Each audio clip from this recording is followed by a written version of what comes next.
Welcome into No Punt Intended, presented by Club Fantasy. I am your host, finally back, Joe Zollo. Long month away, but we're back on the best show of the year, obviously. Not just tight ends in general, but rookie tight ends. And not just rookie tight ends, probably the worst class ever to come out since tight ends were entered into the NFL, not including Brock Bowers. No, for real, there's actually some decent people in here, and we have a lovely guest joining us, Jeremy Popes from FTN Fantasy, who is going to break down and tell us why maybe some of these guys could be of assets for you, especially guys that may go, a lot of them will go on day 3, how you can kind of find them later in your Dynasty rookie drafts. Let's get into it.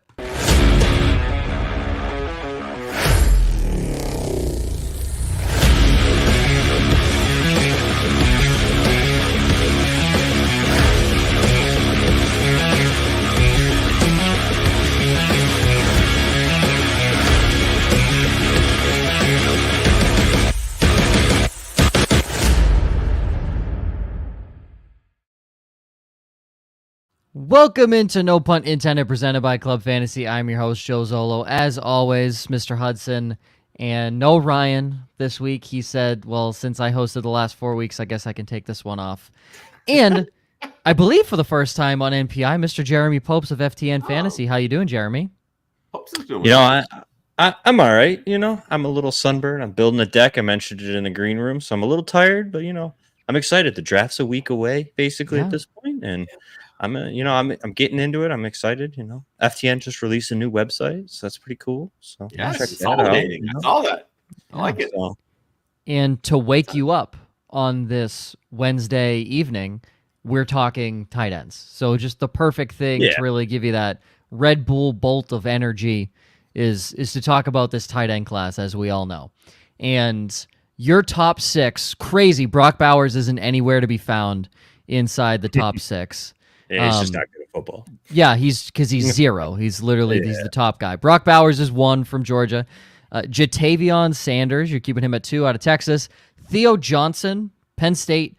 Jared Wiley, TCU. Ben Sinnott, Kansas State. And Jaheim Bell, Florida State. Listing these colleges not just for myself, but for probably everybody else listening that has never heard of any of these guys, not named Brock Bowers. There are some guys that could potentially do something, but why do you like Sanders as your de facto number 1 outside of Brock Bowers? I guess you have him at 2, where a lot of people are moving a guy like Ben Sinnott up. Why are you choosing to keep Sanders put with what you have right now? Yeah, so I just really like what Sanders brings. Now, Sanders brings a little bit of that ability to stretch the field. We've seen him do that at Texas. We've also seen him kind of that Jonnu Smith type of role where he kind of takes some screens and stuff like that and works well with the ball in his hands after the catch. He's not the craziest explosive athlete in the world, but I still think that he's a viable receiving threat and a viable option for us as fantasy managers to produce fantasy points in the right landing spot. I think tight ends is one of those outside of quarterbacks. You could argue that the landing spot is really, really important, because if the offense either A, has too many mouths to feed and they're not really feeding the tight end, they're kind of useless to us, as well as if there isn't an offense that can scheme some touches. And I think Sanders will be a little bit on that dependability of, like, if he's not in an offense that can get him the ball in some creative ways, he might not be as viable. But I just really think that he's proven that he's a receiving threat, can produce, score some touchdowns in a passing style offense that is opposed to some of these other guys that hasn't really consistently done that. We've seen it now for a little bit here with Sanders. So I still have Sanders at 2. And the tight ends, like you said, it's a weak class.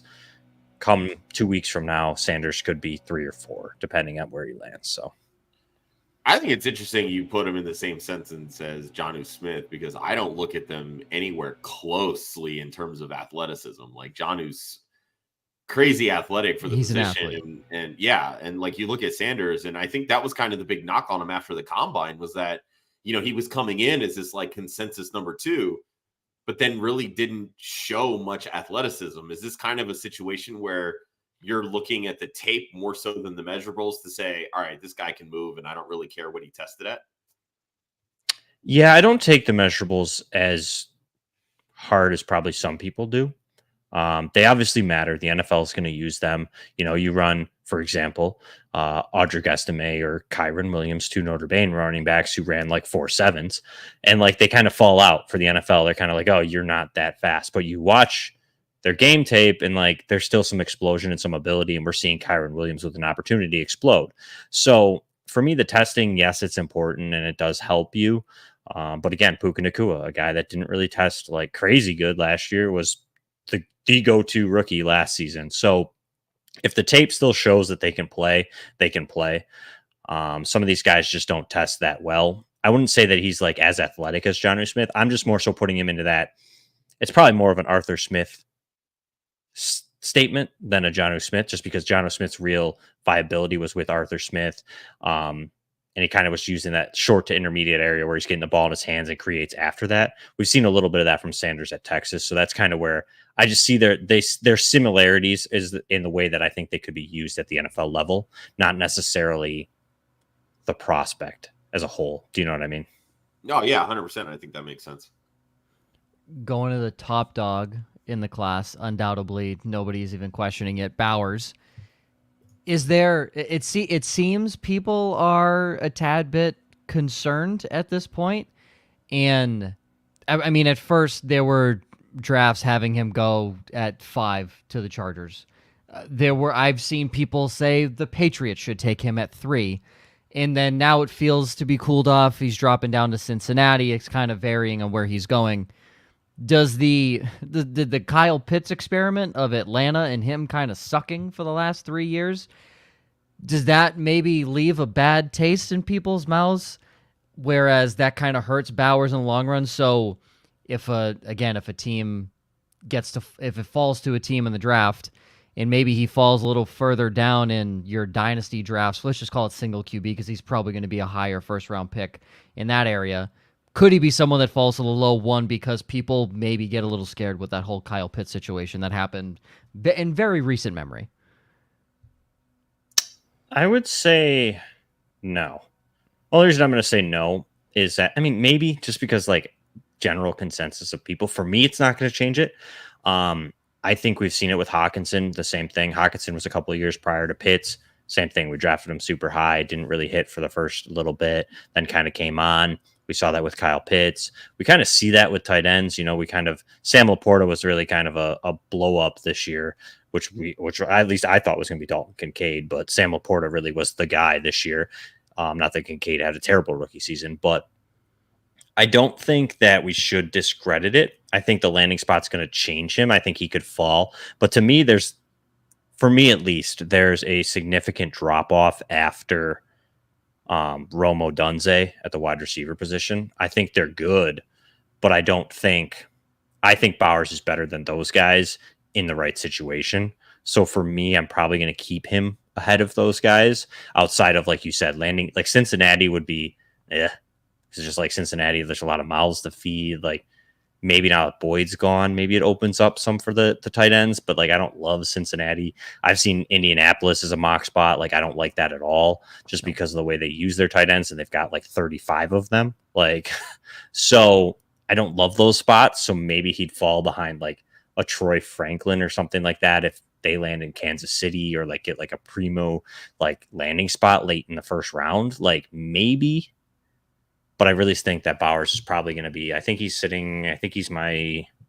double check so I don't misspeak, but I think he's like my 7th overall at the moment in Superflex. So Superflex, yeah, he's 7 in one quarterback. He's 4. So you have Marvin. I assume you have Marvin Harrison, Neighbors, and Roma Dunze 1, 2, 3. Bowers is 4. Yep. And then, I mean, Caleb Williams, I guess you could maybe go high, but like in one quarterback, I'm not usually my first quarterback, even at that price points, like 7, 8-ish, Let me ask you this, because you brought up landing spots a little bit, and we'll get kind of a little bit later into like where we think that these guys will land. Where is the absolute worst landing spot for Brock Bowers? And I know you mentioned the Colts, you mentioned the Bengals. I've seen him mock, like Joe brought up, the Chargers. I think that's a prime landing spot for him, honestly, with Greg Roman there. The Jets seem to be a very popular pick. Just kind of like those teams that maybe quote unquote need a tight end, but who really has the creativity to bring him out, right? Like there's just very few offensive coordinators, in my opinion, that truly have that. So like, I'm really curious, like what landing spot is so bad where you're looking at Brock Bowers and saying, oh, I don't know if I could take that rookie first round pick on him because he went there. Like, are we going with like where they'll be around him, like his legit draft area? Anything, yeah. I mean, I'll go with like the legit draft area, and I'll say trades up for him that thinks that they can, that he can transform their offense, yet they have no idea how to use the tight end. I'd say the Jets. I know it's kind of a 49er like mold offense ish, but it's like Aaron Rodgers is there now. Like you're going to see more of like the LaFleur, not necessarily LaFleur, but like more of the old school Packers. I mean, he had Tunyon and like he was able to do good things with Tunyon one season. But I exactly. I really think like that offense would just have too many mouths to feed for what they're going to be. And we don't know what Rodgers is even going to be coming off that Achilles. Like you've got Mike Williams now. You've got Allen Lazard still there. We know he loves Allen Lazard. You've got Garrett Wilson. You've got Breece Hall. You've got then Bowers add into Tyler Conklin, who's still there. Not that Conklin's anything to Bowers, but like there's still a lot to feed there. So I don't overly love that. And I don't think that offense is going to be that great. So yeah, I'd say the Jets probably is one that I don't love. I'd say the Titans because they just haven't had that history, but it is a new offense. So like maybe it wouldn't be that bad, but yeah, but that's an extension of the Jets would be like my worst. Right? That's what I mean. So it's kind of like somewhere in there. Maybe Titans, Jets would be really kind of bad for me. Would put a taste in my mouth, but I wouldn't hate. I mean, I'm not vouching for the Titans offense. I wouldn't hate the Titans because it feels like a younger quarterback would utilize him more. Mm-hmm. Aaron Rodgers and a tight end have never meshed outside of one season. Mm-hmm. And like you said, Mike Will, Garrett Wilson, Breece Hall, and it's Tyler Conklin is not a threat to him, but Tyler Conklin is going to be on the field because he can block really well. So if there's going to be a dump off tight end, it's probably Conklin and not Bowers. I don't like New York at all. If he goes to the Jets, I don't like that. And for dynasty purposes, what does the New York Jets quarterback situation look like after this season?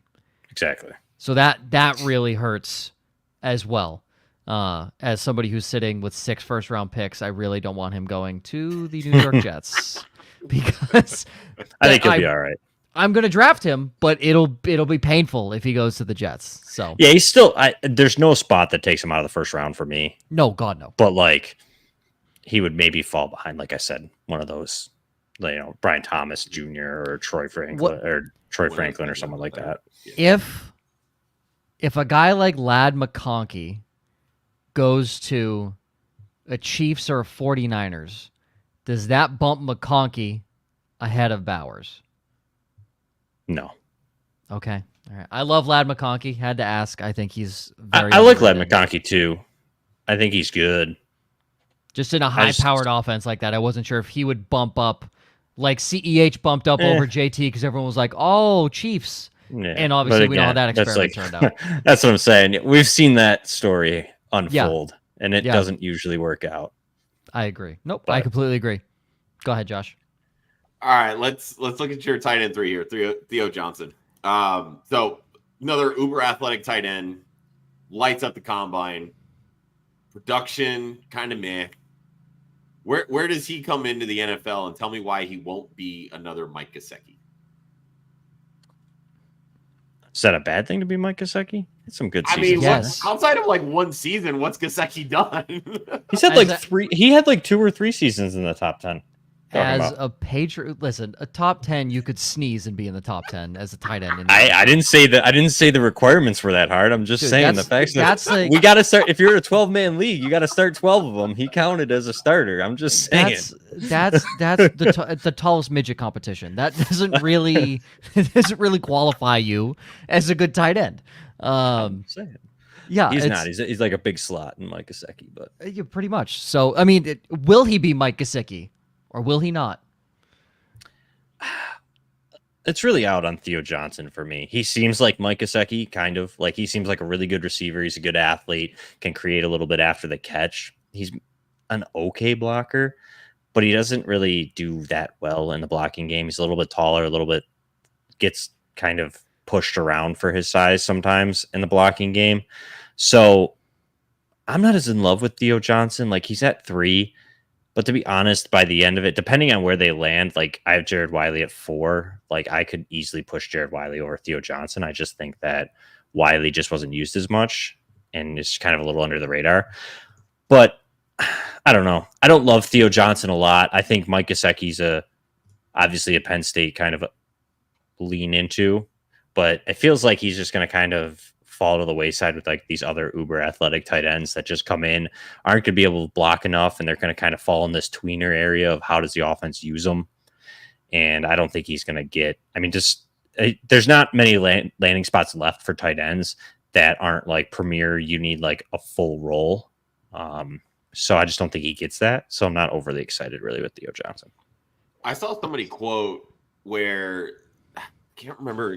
They were really talking about Bowers, but I think it actually kind of lends itself to Theo Johnson also, where they were talking about how offensive coordinators are kind of, some of them are starting to identify that even if a tight end is a bad blocking tight end, they're still better blocking out of the slot than a typical slot wide receiver. Mm-hmm.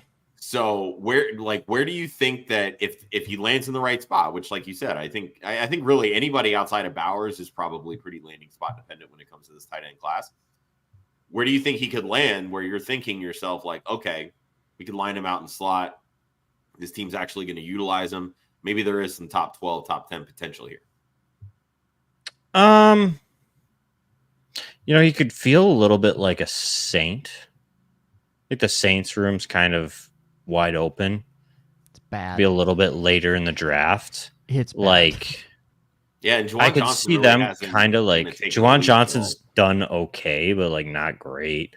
Like Foster Moreau, he has his health issues and everything like that. Taysom Hill's listed as a tight end. Like, we know how he is. Like, Jimmy Graham's still around. Like, they could use some help. And I could see them, obviously their wide receiver room isn't overly great either. So I could see maybe them using him, like you said, in that kind of slot role, maybe a little bit of blocking. They do lean on the run a little bit, as well as getting him out. He feels like Juwan Johnson-esque. You know what I mean? So I could see them kind of liking him a little bit. The Giants would be interesting as well if it was a little bit later. I think that with Kafka and Dable and them, they could kind of scheme some touches to him as well and kind of use him in the blocking game as well. With Darren Waller, so like I could see that's what I mean. He's Waller he's that kind of big athletic type of guy. So learn a little bit from Waller, maybe help him in the blocking game because they're similar builds, stuff like that. I could see that. Maybe those two spots, roughly. Guessing later in the draft, those guys would be available. Yeah. You talked about the guy at 4, Jared Wiley could jump Theo Johnson. He could probably just box him out at 6'6", 250. He's a massive man of a human. Is his red zone upside touchdown potential because he's just a massive body the thing that could propel him forward? Is it a guy like Darnell Washington all over again? What puts Wiley at 4? Because like we prefaced this show, the rankings on tight ends are all over the place. You have him at 4. You could bump him up to 3. I've seen websites have him at 2. I've seen websites have him at 5. I just saw one that put him at 12. So he's all over the place, just like most of this class outside of Bowers. What do you like about Wiley that could put him top 3 for you, and is it that red zone potential? I think Wiley he's one of those quote-unquote sneaky athletes. I think he's just as athletic as Theo Johnson. Ultimately, when you watch him on tape, he can really stretch the seam, very similar. You could even put him into that same, like the Tucker Kraft, Luke Musgraves from last year, where he just kind of more Luke Musgrave. Like, Luke Musgrave was injuries, but just really didn't get a chance to produce anywhere. He was behind, I believe it was Texas, if I remember correctly, in his first few years. And then he went to TCU. And once he went to TCU, he finally got kind of an opportunity to be a guy and get some good usage. And he kind of saw him produce more. So I really like just Wiley's overall ability. He doesn't separate the best, but he runs decent routes. He's a pretty good blocker as well. And I think, like I said, his ability to stretch the seam is really going to be key for him. And like you said, the red zone size could be really nice as well. But that just kind of seems a little bit more versatile. I think there's more to be there's more untapped potential for me out of Jared Wiley than Theo Johnson personally. And then jumping to a guy who you've compared to Kyle Juszczyk because he's played more of that fullback role, Ben Sinnott, and you were, I wouldn't say complaining, but you were saying, why are people putting him at 2? Now, for real football rankings, 2 might make sense because of his versatility. But from a fantasy football perspective, you don't like Sinnott as much as maybe other people do. Explain why that is the case and how his landing spot will really matter for his fantasy value, especially. So, like you said, and I didn't even look at the show sheet, so I'm not saying I pulled it off that. So that's where this you and Joe will get along great. I didn't get a chance to because I was busy with that. So like I didn't even notice that it said Kyle Juszczyk in there. I just looked. I was like, okay, here's some questions. Cool. Ben Sinnott just seems like that guy. Like you said, he's kind of a fullback. He has that history. We saw him transition to a little bit of a tight end, kind of a do-it-all Swiss Army knife for Kansas State, much what Kyle Juszczyk does for the 49ers. And I really think that's kind of going to be his role at the NFL level. If he gets drafted high, and there's a lot of talk that he is, it's probably because he's just a versatile player like that. It doesn't mean that he's the best tight end. The NFL is looking at this saying, hey, okay, I got Theo Johnson or Ben Sinnott on the board. Who am I going to take? Do I take the guy who's limited to like a big slot, maybe a tight end, or can I go and get Ben Sinnott who can help us as a lead blocker or as a slot tight end and kind of have that ability to move around the formation, do multiple things, and that's where he's going to get drafted higher than some of these guys. But that doesn't always mean that that's going to lead to fantasy success. So for me, I just think that Ben Sinnott is going to have some weeks, probably like you said earlier, Joe. Like it doesn't take much to get in the top 12 at tight end most weeks. So maybe he'll get there, but unless he's in like a spot where this team really thinks that he's like the guy and they give him a full workload, it feels more like Ben Sinnott's going to be moved around a little bit of Swiss Army knife-esque and kind of giving us those use checks weeks where like, he scores a touchdown here or there. Boom. We got a good week. I think it's interesting. It's interesting that you brought up kind of like utilizing almost like an H-back, like getting on the field, that kind of thing. First off, there really aren't very many offenses that utilize a fullback anymore. So I don't know. There's 13. Are there really that many teams? There's 13 that employ fullbacks. Mm-hmm. I say employ loosely. I didn't even realize there was that many. Okay. The two. A lot of them. Go ahead. Oh, sorry, go ahead, Joe. I was going to say a lot of them use them on special teams too. Yeah. So it's kind mostly. The two teams that are going to use them a lot are the Niners, obviously, and then Alec Ingold in Miami. And my assumption is the Raiders will get away from it, but they had Jakob Johnson under Josh McDaniel's system because McDaniel's like the fullback. So yeah, the Bills use Reggie Gilliam too occasionally. They do. Gilliam's a good blocking fullback. Yep. So honestly, Gilliam and Sinnott could be pretty close too, because Gilliam's a little bit more of like a. He can split out too and do that too. I just know that I watch the Bills all the time. So, a kind of what I was getting at over here. Because you'll see a lot too. Fantasy managers, obviously, we don't want to invest in blocking tight ends, right? Because they're not catching passes. But in NFL terms, they're on the field, and if players are on the field, there's at least an opportunity to see targets, to get receptions, and those receptions turn into touchdowns and yards, etc. If Sinnott lands in a situation where he's going to be used quite often, even if he's quote unquote the blocking guy, I feel like there's still an opportunity there just from a fantasy perspective, because we do see that he has those receiving chops.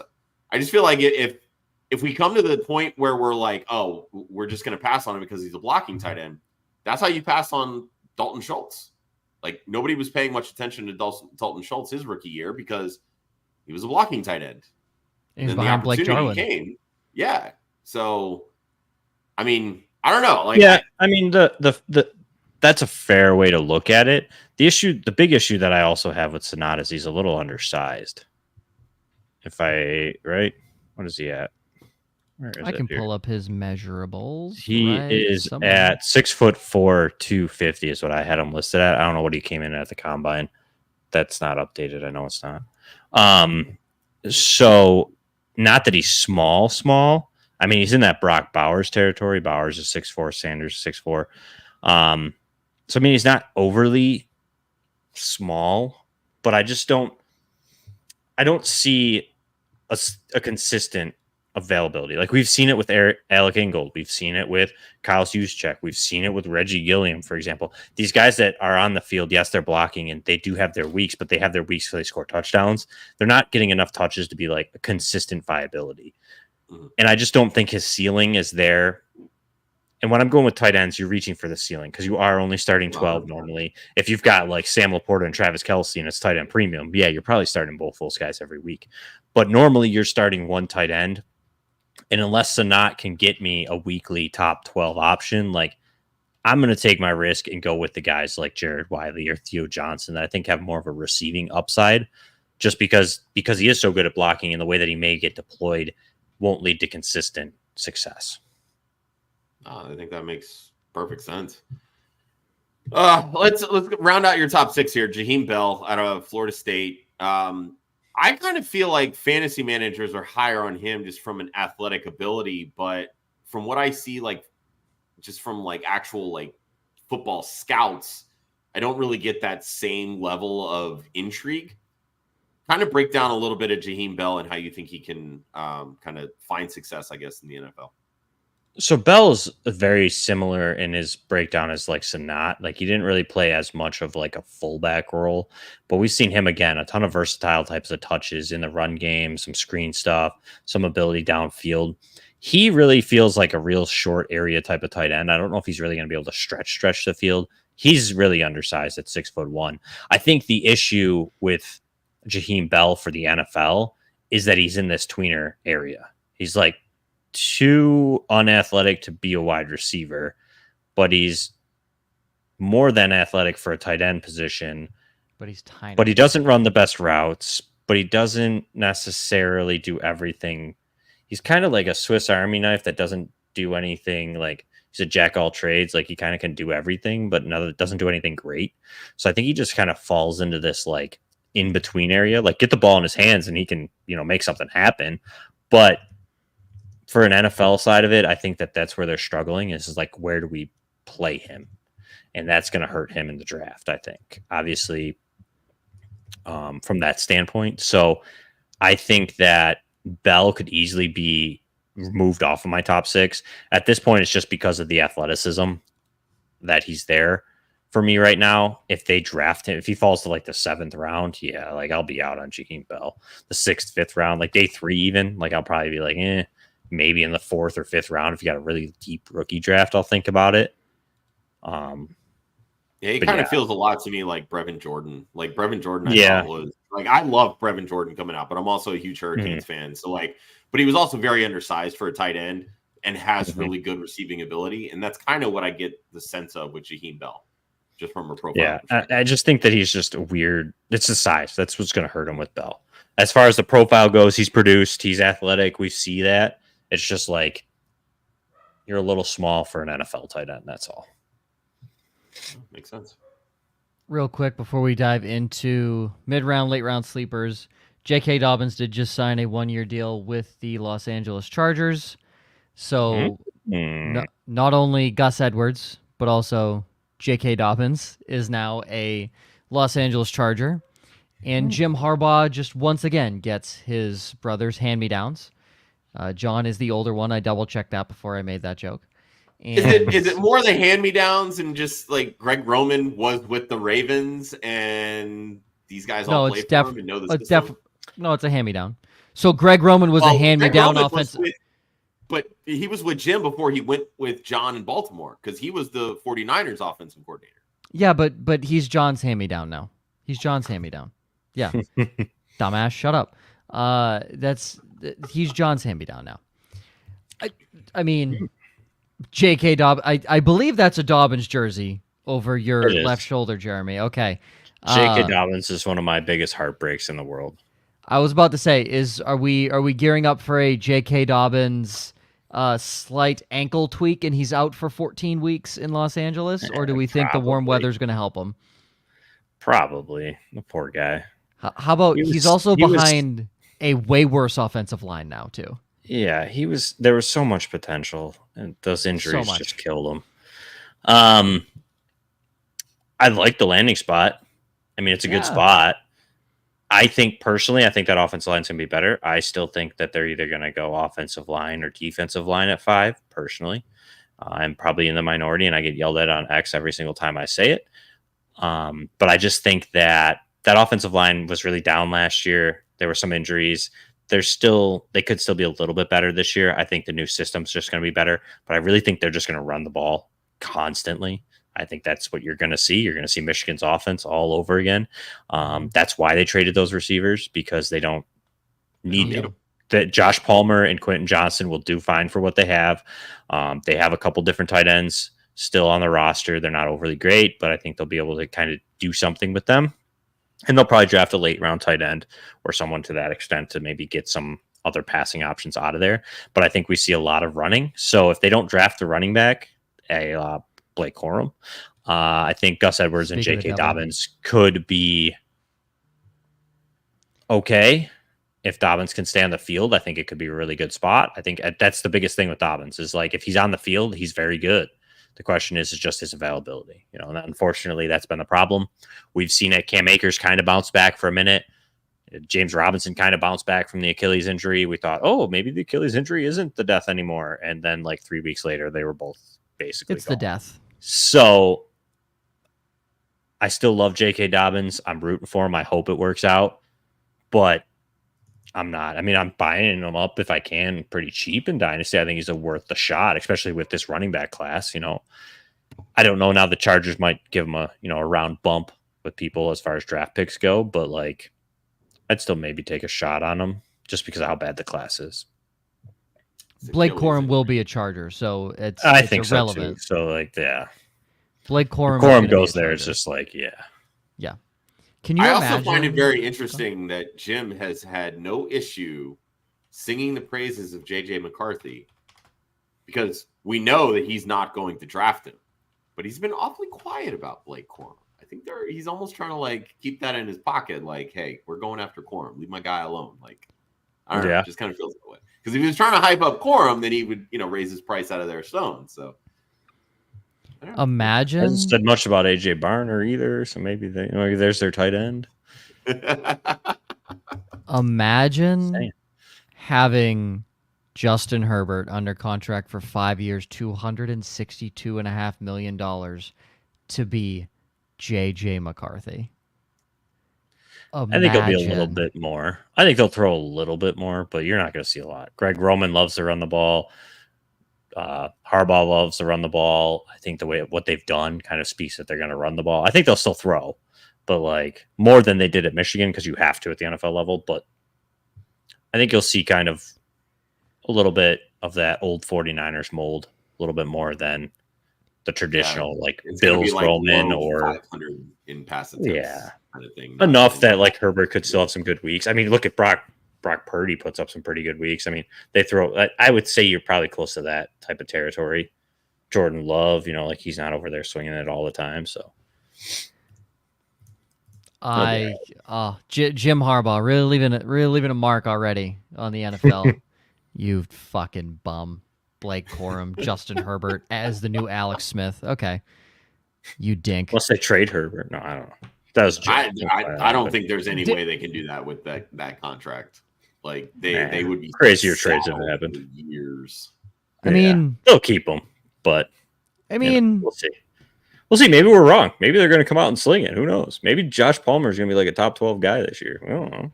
On my dynasty team, I'd love for him to be that. Maybe he's this year's Nico Collins. Maybe he comes out of nowhere and just they're slinging it and throwing it to him. I've been hyping up Josh Palmer for a while, so I'd love it if that happened. But moving on to mid-late round sleepers. The one big guy. Now, you brought up your guy for Jared Wiley. You like him a lot. He's one of your mid-late rounds. You're going to have to talk me down because I didn't know this guy existed until 45 minutes ago. He played at Iowa, though, which is just striking. That's awesome. Erick All, Iowa tight end, straight helmet scouting, because if there's anything Iowa's good at, it's producing NFL tight ends. They have a somewhat solid streak of pretty damn good guys that come out of that institution to play in the NFL. What do you like about Erick All as a mid to late round guy? Should you really buy into him in Dynasty? What are the thoughts there? So Erick All, he's been around for a while. Just been under wraps. He was mostly a Michigan tight end, though. So he played at Michigan, then moved to Iowa this past season. Really hasn't produced a ton, but he's again one of those guys that's a little bit athletic for the position. Again, Iowa has, done some good things with them, so I'm hoping that some of that sinks in with him moving on to the NFL level. And this class is just so wide open. I really think that he could end up maybe in a good landing spot. It's really going to be like a landing spot. It's going to be my favorite sleeper. So like we do this post draft, it's probably going to change, but I really like kind of the athletic profile that he offers. He was injured last year, played this year, had 300 yards, 3 touchdowns. So nothing crazy, but decent. So I'm just interested in Erick All. I think that it was a guy that was pretty highly recruited, had some pretty good buzz. In 2021, he had over 400 yards for Michigan. So, and in a Michigan offense, that's pretty good, tight end. So again, it's a guy that I'm going to bank a little bit on, just kind of the athletic profile and the recruiting history. And late round, maybe he can kind of mold something up. To another former Michigan tight end now, AJ Barner. You have him as your third guy on the mid to late round guys. We just talked about it. The Michigan offense, not exactly the highest flying offense in college football last year. But what do you like about Barner that could give him that could warrant some solid attention in the NFL and fantasy football? Again, he's a bigger guy, 6'6", 240, back to back. He's had 150 yards at least in the last 3 seasons.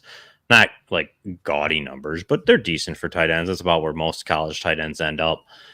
Had a couple touchdowns, but averaged over 11 yards of reception 2 of his last 3 seasons. So there's a lot to like about Barner. I think he's coming from Indiana, then went to Michigan this past year. A little bit better of a blocker than some of these other guys. And I think he could kind of fall into that mold again of one of those late round guys that surprises us a little bit. Dalton Schultz-esque, you know what I mean? Kind of like comes in, you're thinking, oh, he's coming out of Michigan. He's a blocker, like not going to get used that much, but could get deployed, like you said, Josh earlier, or Joe, even I think you mentioned this too. As far as just kind of getting on the field, they're blocking. He's good. He's going to get that opportunity. He could be an easy kind of safety valve, or he could be also running some slip out routes that kind of give him some ability. I think he can stretch the seam at 6'6". Again, going to have a red zone ability as well, being at 6'6", 240. So there's a lot to like a little bit with Barner in the right situation, but it's going to come down to situation and how the offense uses him. So I mentioned it just a minute ago. If he ends up with Harbaugh and the Chargers, I would actually like that spot for him. I don't think they're going to be overly passing, but again, he could be kind of a red zone guy for them. And, they could trust him a little bit more, get him on the field a little bit sooner. Hey, you can take that Donald Parham role. Just siphon all the... And the Gerald Everett role. Just take them all and just be one tight end. If they don't use 2, they would probably have a viable tight end. This is true. All right, so one guy you didn't mention that I want to bring up because one of our guys, Austin Amendola, he's a huge, he's got Cade Stover from Ohio State as his tight end 2 in this class. Came to Ohio State as a defensive end before switching over to tight end. So where do you have him in your personal rankings, and how do you think that late position switch could potentially stunt his growth, or maybe from a team perspective be like, oh, we got to teach this guy too much and there's too much on the table to learn at tight end. It's just not our cup of tea.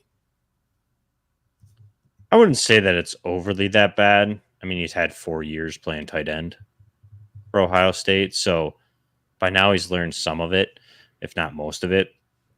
The issue that I have with Cade Stover is it just seems like we do this every year with Ohio State tight ends. I loved Jeremy Ruckert. I thought he was pretty good as well. He had, again, similar stat lines, 400 or 500 yards, 5 touchdowns or so. Just kind of that offense breeds pretty decent offensive tight end production, especially in the red zone. They like to look to them a little bit. So there is some viability there. I do like Cade Stover. He's probably like right after like that Erick All. It's kind of like a big just group there of like that Jaheim Bell, Cade Stover, Erick All, AJ Barner. Like all these guys are kind of there until I see really where they land. Like I mentioned earlier in the show, like the landing spot's key for me with tight ends. But I just think we've seen this story before with Ohio State tight ends. They look good. They seem good in that offense, which is such an explosive offense, but you're worrying about 2 first-round, rookie wide receivers on the other sides. The offense really can't always, or the defense can't always hone in on the tight end position, makes it a little bit easier for them. We see these guys tend to get drafted decently because they're usually a good versatile type of tight end, and they can get used much like Jeremy Rucker, kind of where you can get them in the blocking game well. They can slip out here and there. But unless he's in the right offense, there's just not going to be a ton of fantasy viability, I think. And I don't see him getting drafted higher than day 2, like late day 2. So like I don't think that an offense is going to come in and be like, Cade Stover's our guy and we're going to give him all these touches. And I just don't see it. And I don't think that he's going to be much as far as a fantasy asset goes. Much like this entire class. You're lending credence to Joe's helmet scouting philosophy, and I don't like it, Jeremy. Listen, sometimes it works. Like it works. We don't always have to watch hours of tape. Like we don't. You can watch a couple games, you can kind of see it, but knowing those things does help you better learn the rookie prospect process, because not always do we know what we're looking at. We don't know what that defense was in, what coverage they were running, what that defensive back was supposed to be doing when the receiver gets wide open. Was it a misblown coverage? Was it a designed defensive play that the offense called the right play on and they just happened to be open? Like we don't know necessarily what's going on there if you don't constantly watch the film.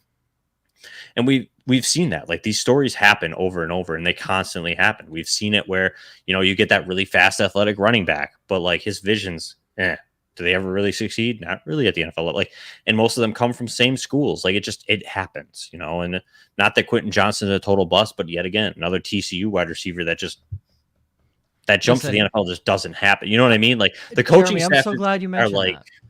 Like the coaching staffs stay the same a lot in college. Like they don't necessarily change. So unless they're prepared for the NFL, some of these guys don't make that jump. There's very good college players that just never hit. So it's like, why? And you're watching it with some of these players, and sometimes it's not a bam, this is like the thing, but there is no this is the thing with rookie scouting. Like you never know. How many people I loved Puka Nacua last year. I did not expect what he did. Like I did not expect that by any means. Like I expected, we get a wide receiver 3 out of him. Like this is cool in the 5th round. And then we got what we got. You know what I mean? So like it's just tough. But I get where you're coming from, and Joe, like it's not a total science, but for some of these schools, like the Ohio State tight end, we've seen like what's the last Ohio State tight end that we've seen have like huge fantasy success at the NFL level? It's just not there, So let me ask you this then: where's your cutoff then? Right, like if you're saying if you're trying to lend some credence to the helmet scouting, which I think to a certain degree is fair when you're looking at the same coaching staff. But like when you're talking about a 20 to 25 year gap and coaching staffs have changed over 3 or 4 times, I think that loses value at that point, right? No. I think understanding it doesn't. It doesn't. I think understanding the offenses a little bit of like what they do at that level helps you a little. And like you just know from Ohio State, like their main go-to is their wide receivers, and they like to lean on them. And the tight ends get the production because they always have elite wide receivers on the perimeter. So the tight ends can eat in the middle a little bit. They get limited touches and they score some touchdowns. Like it always looks good. They're required to block because of the run game. So just using Ohio State, for example, you have to kind of understand how they play the game and kind of watch some of the games to see why these tight ends are producing or why they're not, So that's like in Iowa. Why do Iowa tight ends always produce?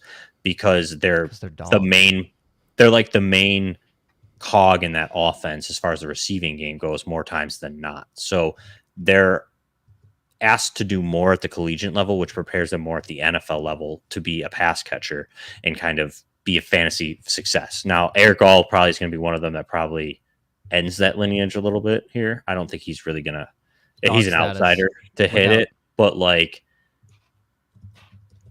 some of these schools are just good at that. We do it at the NFL level as well. You know, you kind of see guys that are like, oh, you know, the Steelers are really good at picking quarterbacks. Like they're the quarterback people because they drafted Ben Roethlisberger. You know, like you see it. You know, the Steelers drafting wide receivers. They're always good at drafting wide receivers. Like their wide receivers always hit. Like sometimes the scouts are better at certain things, and like trusting that is a little bit better. Sometimes it's not the do and all, but I do think that that's a process that you can use to help you further your case on some players. Before we get to landing spots and Aquamarine's question, here's the pinnacle of my helmet scouting so far. Quentin Johnston was drafted by the Chargers. Subsequently, the next pick was Jordan Addison. I said live on the draft show, the Vikings just did to the Chargers what they did to the Eagles 3 years ago. And what happened? They did to the Chargers what they just did to the Eagles 3 years ago. You want to know why? Because TCU has never produced an NFL receiver. Never produced an NFL receiver. If you're a good receiver and Ohio State and TCU come calling, where are you going?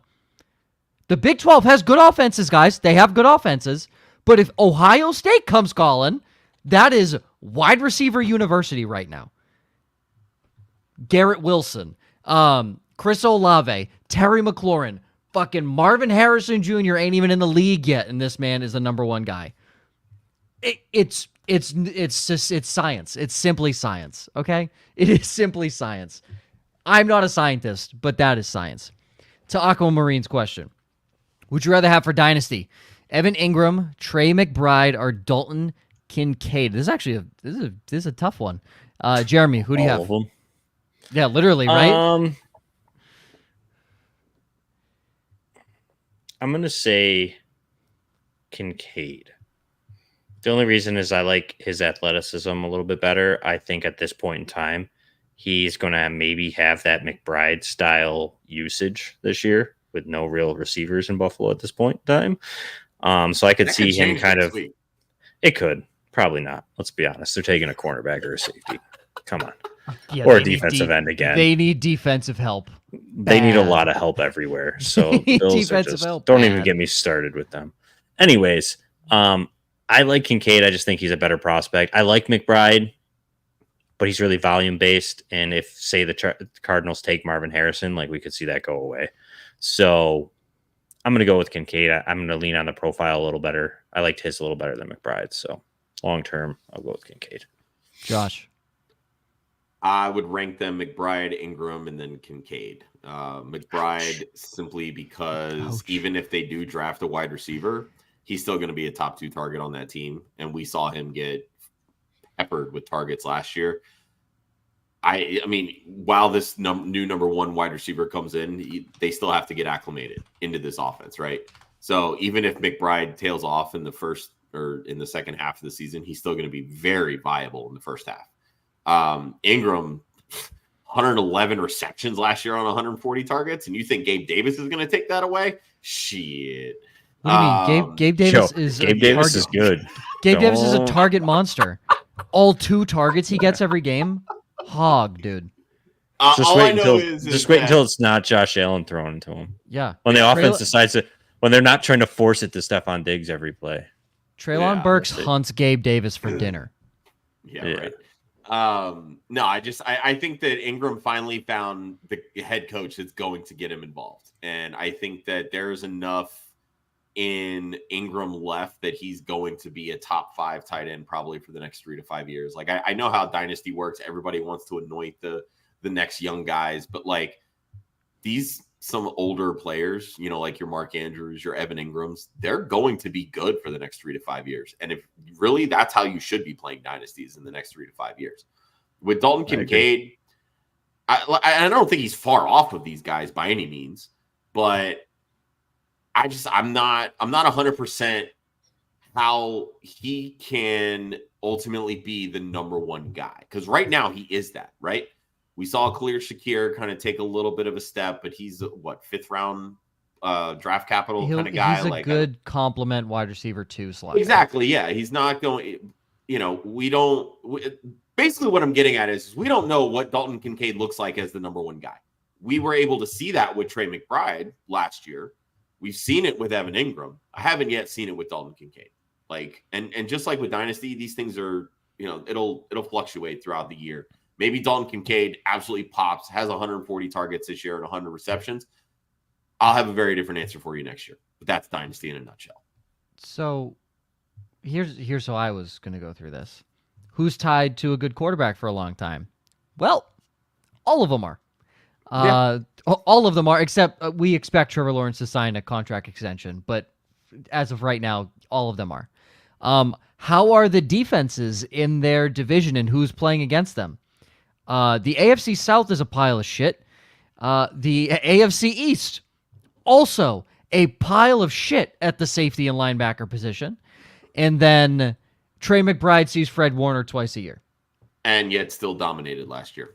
And because they didn't pay attention to him, because the Niners knew they didn't need to cover Trey McBride. They're just like, we're going to beat him anyway. We don't need to cover him. So they just got to the point where it's like, who cares? We'll let them get points. They literally just we're going to win this game. They drop back in zone. They're like, we're going to drop 40 on this team. We don't need to cover Trey McBride.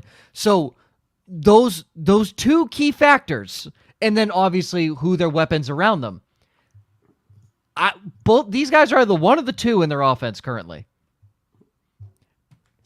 Flip a fucking coin and I'd be happy with any of them. Literally, I was going to say the younger ones are going to be the most valuable when it comes to trades. How about I would do if this coming year, McBride, 2 to 3 years, Evan Engram, longer Kincaid. That's how I feel. I think Kincaid's gonna have a big year. I know I said it last year and I looked like an idiot a little bit, but the Bills, I should have known. Like I watch the Bills all the time and I should know this, but like sometimes they just like are very old school with their rookies and like don't really use them. And then the second year they're like, oh, here's the keys to the kingdom. And that's kind of what I'm expecting. Exactly. That's what I'm kind of expecting. I expected that from Cook last year. Like I was smart with him and Dalton Kincaid. I'm like, oh, I'm not gonna pay attention to that. So that's what I'm kind of expecting. I expect McBride to fall back a little bit just on target volume, but how about I'd be happy with all of them. Khalil Shakir in year 2. Yeah, I'm just saying. I mean, it's the facts. It's what the Bills do. It's a thing. Listen, it works for him sometimes doesn't. But Jeremy might have something here because Shakir, 10 for 161 his rookie year, 39 for 611 his second year. I'm not saying is it a perfect science? No. Is it helmet scouting at a Buffalo Bills level? 100% yes. So I'm on board. Dalton Kincaid's gonna have a top 5 tight end year. That's not even a question to me now. I'm taking Dalton Kincaid in every league. Thanks, Jeremy. Especially if they don't take a receiver in round 1. It's just chalk it up. Yeah, he's just Travis Kelce. Kincaid's going to be drafted as the top 5 tight end if they don't take a wide receiver. You'll never be able to touch him in redraft. Nope. No, he'll be that mid-round trap, that 8th, 9th round trap that he's either going to win it or he's going to win you the league or he's going to blow you up. Correct. All right, wrapping up here. Teams likely to add tight ends to their room. A lot of teams that we've been seeing mocked, even in the first round, mostly with Brock Bowers. Chargers, Jets, Bengals, Colts. Really the 3 big ones that have been mocked, or 4 big ones, that have been mocked to potentially have Brock Bowers. He's been bouncing around all over the place. Other teams, Commanders, Giants, Broncos, Rams, Dolphins. These teams either have injury-prone guys, such as Darren Waller, aging guys, such as Zach Ertz and the Commanders. The Broncos, Rams, and Dolphins just decided they don't have anybody. So that's what they're essentially. They don't have anybody they truly like or deploy frequently. Like Rams, Tyler Higbee's just kind of getting old, injured. Broncos. I stand by my statement. I stand by my statement. I stand by what I said. What I said is accurate. All right, top prospects. We got Brock Bowers, Ja'Tavion Sanders, Ben Sinnott, Theo Johnson. We'll start with Brock Bowers. Jeremy, where do you think Bowers lands, and do you believe this is the best spot for him? I will say I think that the best spot for Brock Bowers is going to be Denver. I also think that there's a possibility he falls to here. Depends on how the draft really falls out. It's probably a long shot at this point because they may go quarterback. But in all likelihood and dream scenario, I'd really like him in Denver. Sean Payton's done some really good things with Jimmy Graham in the past. I think it's an offense that doesn't love their receivers. They really only have Cortland Sutton left at this point and Marvin Mims, who they decide not to throw the football to. And then they have that struggling. Javonte Williams has kind of struggled to really get going. Samaje Perine didn't work out for them. Julian McLaughlin was a nice bright spot, but wasn't great. Greg Dulcich can't stay on the field. Adam Troutman's really kind of a blocker, kind of a spell out guy, get him a couple receptions here or there.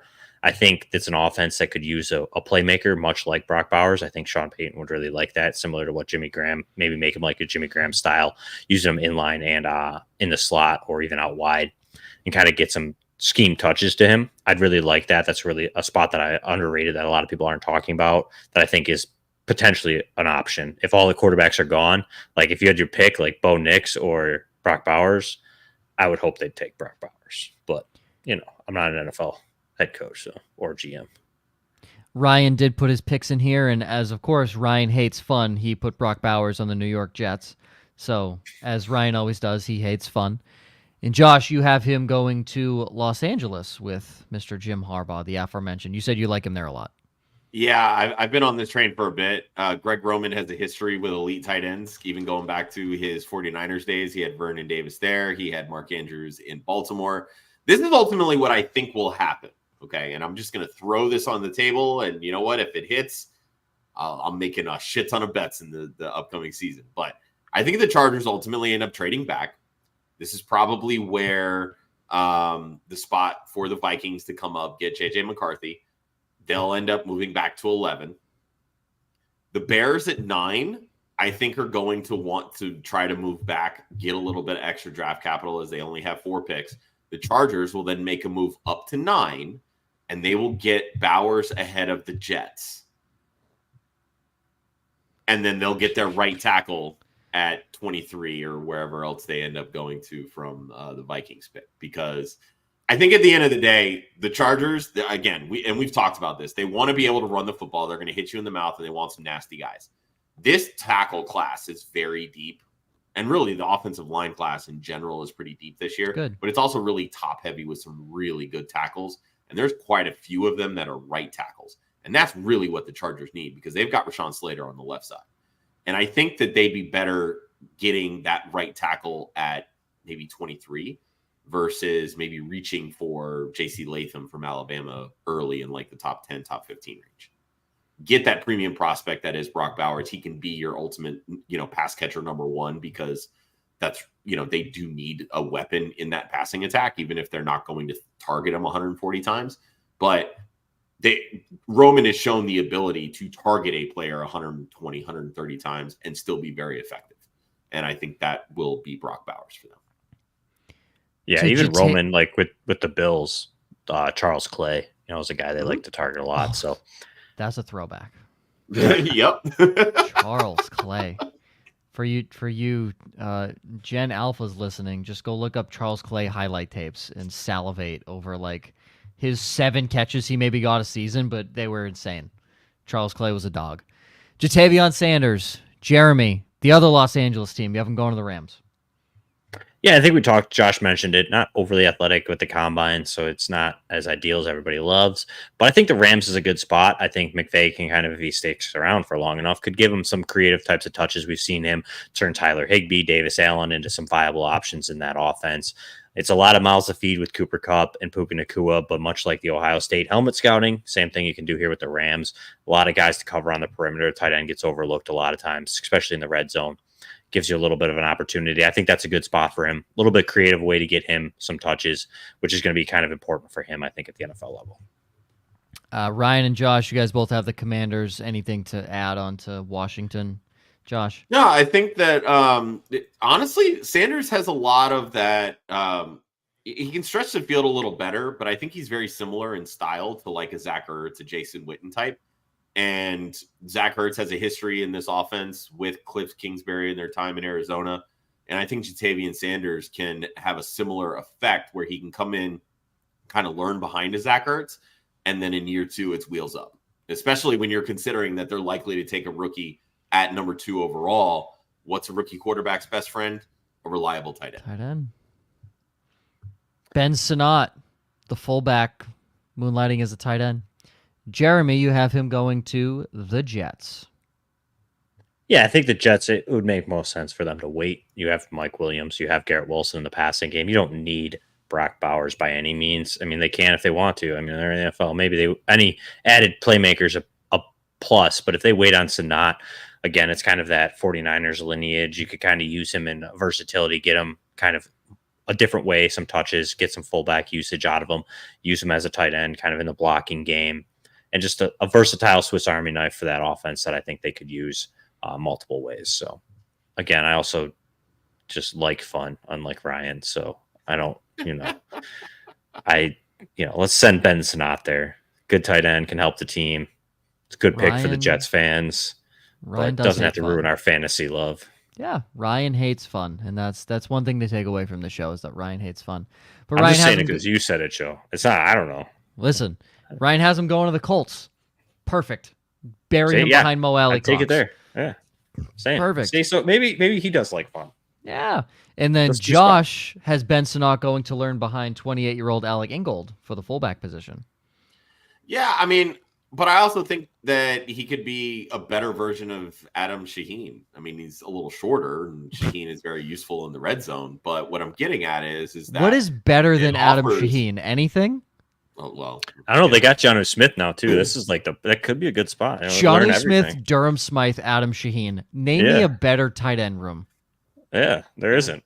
All 31 NFL teams. Yeah, accurate. Yeah, there you go. Primo. But no, like they can. I think because of really what we've talked about with Ben Sinnott in this show, he's a Swiss Army knife. They can move him around a lot of places. They can put him at tight end, Alec Ingold at fullback, and essentially you have pieces that are interchangeable at that point. It's no different than when Mike McDaniel lines Devon Achane out at wide receiver and Jalen Waddle or Tyreek Hill in the backfield, and yet one of the other guys is the one that's getting the football. It's keeping defenses honest and on their toes. You put another chess piece like a Ben Sinnott in this offense, it's going to make them that much more difficult to cover. Mm-hmm. That's why Smythe and Shaheen made their love there. That's why Gesicki was out, because they're better purpose. Yeah, there's no versatility to Gesicki. He's a one-trick pony. Mm-hmm. Ben Sinnott, double reverse. Don't say I didn't call it on this show. Then throws a touchdown. Yep, double reverse touchdown Jalen Waddle, 60 yards down the field, easy. Would even where Mike McDaniel, hire us as offensive consultants, please. Theo Johnson, last guy to wrap it up. Jeremy, I have not heard this team mentioned. You haven't gone to Carolina. I was surprised that it wasn't listed on your list. I mean, they don't even have a tight end at this point. They need everything. They have Tommy Tremble if you want to count him, but again, he's kind of like an H-back. Theo Johnson, I think you're looking at banking in on a guy that can get a lot of touches early and kind of be a receiving threat and not to be needed to use in the blocking game, which they have some tight ends on that roster that can kind of be blockers in Tommy Tremble. Ian Thomas, I believe, is still on their roster. And they can let Theo Johnson kind of be a big slot type of passing game weapon. And I think that could be a good fit in that offense. Kind of Hayden Hurst really didn't work out, but similar to maybe what Hayden Hurst could have been in that offense. And I'm surprised that it wasn't really I haven't heard a lot of buzz about Carolina either with tight ends, but they really do need a tight end and some playmakers. So I think it could be an interesting spot. I think it's just so low on their list of needs because I think just nobody wants them. That's true. They need everything, literally everything. But they might be able to get Theo Johnson, in the third or the fourth.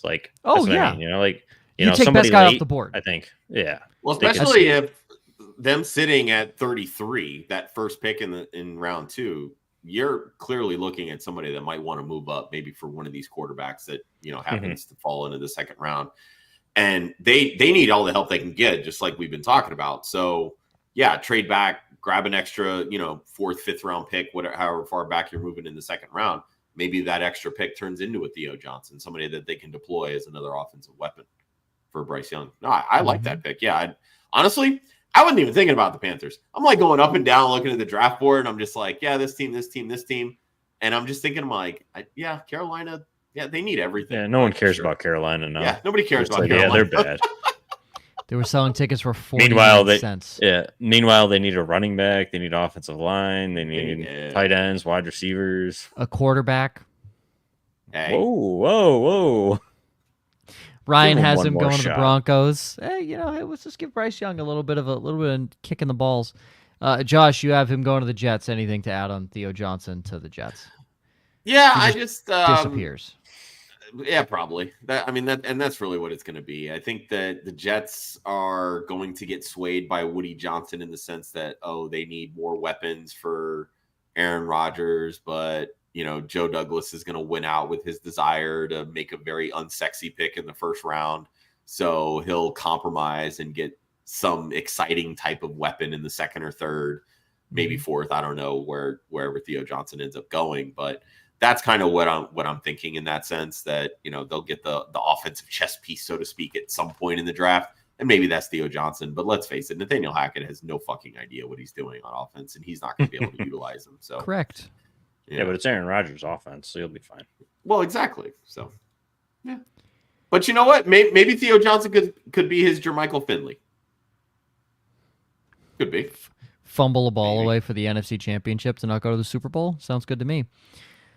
And fit right into Jets culture at that point. Yeah. And to end it, if you had to put one guy, you had to stake your claim, obviously not Brock Bowers. You had to put one guy on there as he's the best sleeper tight end in this draft, and we will count literally anybody not named Brock Bowers because they're all mid-second round at best, might be the next guy off the board after Bowers. Who would you put stake your claim as the sleeper tight end I'm sorry, I got this wrong. Josh put it the 2025 draft. Woohoo, my apologies. Thinking ahead to next year, the 2025 draft, your sleeper tight end for that. And I'm not gonna lie, you could say a name. Wouldn't know if it was your local carpenter or a tight end in college football. So I'll believe you either way. Oh, I got a fun name for you, so you'll have to figure that out. I love it. Fun names. Benjamin Urasek. See, now you can. Is it a plumber? Is it a tight end? I'm not gonna lie. He just. Am I even gonna find how do you spell the last name? I'm not even gonna find him. Yurosek. Oh, there he is. So he played in Stanford. He transferred to Georgia this offseason. He could have declared this year, decided to stay back. And just kind of an athletic guy.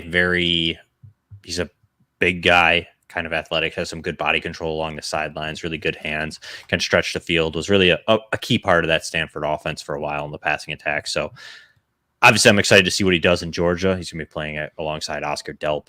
I believe Delp is still there. I don't think he transferred. Hard to keep track with all these transfer portal stuff now, but I think Delp's still there. So it'll be Delp and Urasek. But I'm curious to see what they do in Georgia. But he's a guy that I think I really like. He's probably up there. It's arguable that he's really a sleeper. I'm sure in some of the Devy guys would definitely have him on their radar. But at the moment, I like Urasek. Okay, I'm here for it. Great name. Going to go to an SEC school. Carson Beck is his quarterback. They'll be playing again. It's the Georgia helmet scouting. There you go. Beck to Urasek just rolls right off the tongue when you think about it. We love helmet scouting. All right, Jeremy, thank you for joining us. And one more time, where can everybody find you and the brand new FTN Fantasy website?